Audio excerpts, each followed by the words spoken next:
Passata la sbornia di Wembley e mandati in archivio i festeggiamenti per la vittoria dell'Italia agli europei di calcio, resta in bocca il sapore amaro che ha un retrogusto di paura. È stata una bella vittoria, penso che si siano visti anche i risultati. Bella la festa, però io spero che non abbia esiti sotto il profilo del contagio, perché comunque sono fortemente preoccupato di questo. Zaia lancia un appello ai giovani nelle cui mani è ora il destino dell'emergenza coronavirus in Veneto.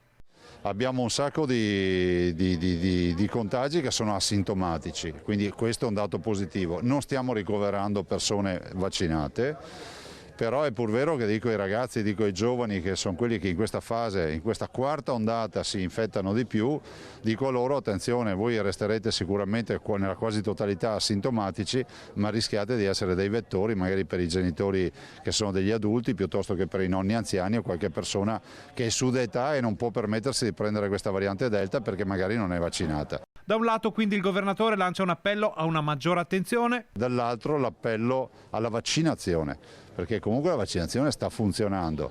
Noi continuiamo a vaccinare, se avessimo più vaccini vaccineremmo molto di più. La verità è che anche oggi abbiamo fatto 47.000 dosi nelle ultime 24 ore, potremmo farne almeno 100.000 ma non abbiamo vaccini.